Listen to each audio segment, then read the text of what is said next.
박희락 교수입니다.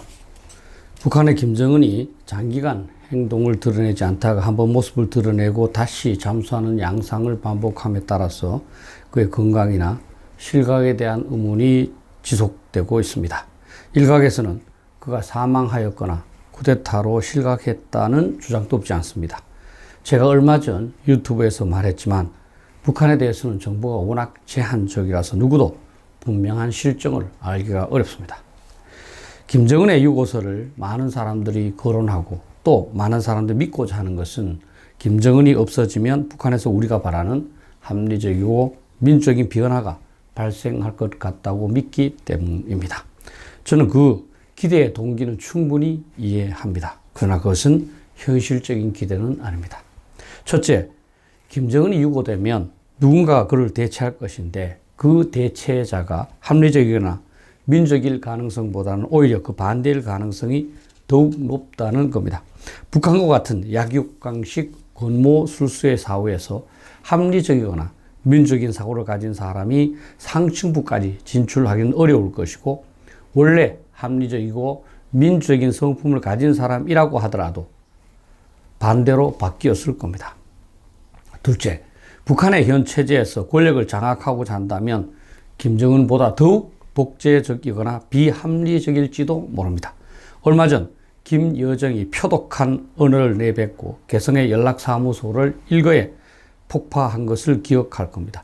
김정은 유고 후 김씨 정권이 끝나고 다른 사람 중에서 권력을 장악한다고 할 경우 그는 김씨 왕족이라는 정통성도 없기 때문에 더욱 잔인하거나 비합리적이어야 할 가능성이 높습니다. 셋째, 김정은의 대체자가 한국의 박정희 대통령이나 전두환 대통령처럼 목표지향적이고 유능하여 북한의 내부를 단결시키고 경제 성장을 이룩할 경우를 한번 생각해 보세요. 그러면 북한은 핵무기를 보유한 상태에서 어느 정도의 경제력까지 가지면서 안정된 상태가 됩니다. 당연히 현재의 북한보다 한국에게 더욱 심각한 위협이 되지 않겠습니까? 적대적인 국가의 지도자가 훌륭한 것보다 무능하거나 문제가 많을 때 더욱 안심되지 않을까요? 넷째, 김정은의 대체자는 김정은보다는 훨씬 더 교묘한 책략을 갖고 있을 가능성도 배제할 수 없습니다. 권력을 일단 공고하게 만들었다고 생각하면 남북관계에 눈을 돌릴 것인데 무력적과 통일과 같은 극단적인 방법을 동원할 가능성도 충분하다고 봅니다. 북한의 새로운 지도자가 남한 정부 인사들의 다양한 약점을 최대한 활용하여 조정하면서 한국 내에 침투해 있는 간첩들을 총동원하여 국가를 혼란스럽게 만들고 사이버전을 최대한 활용하여 한국 정치와 국민 여론을 악화시킨다면 남한이 먼저 무너질 가능성도 없지 않습니다. 다섯째, 가장 심각한 시나리오는 김정은의 대체자가 핵무기를 사용하거나 사용을 위협하면서 남한을 정복하는 방법을 생각하는 겁니다.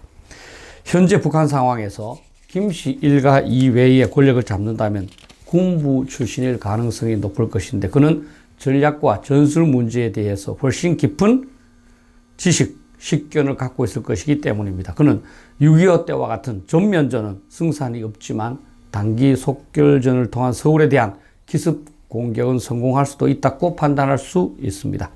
남북한 간에 평화공세를 시행해서 남한을 완전히 속인 후 어느 날 기습적으로 파주 문산 지역에 화학무기를 사용하면서 돌파할 수 있습니다. 6.25 전쟁 유해 발굴 목적으로 12m 폭의 도로가 개설되어 있는 철원 지역으로 대규모 군대를 투입해서 원거리에서 서울을 포위할 경우 하룻밤 사이에 서울이 함락될 가능성도 없지 않습니다. 서울만 점령하면 그는 모든 공세를 중단하면서 협상을 요구할 것이고 협상이 진행되는 동안에 서울을 공산주의 사회로 바꾸면서 투표를 실시해서 편입을 선언하게 될 겁니다.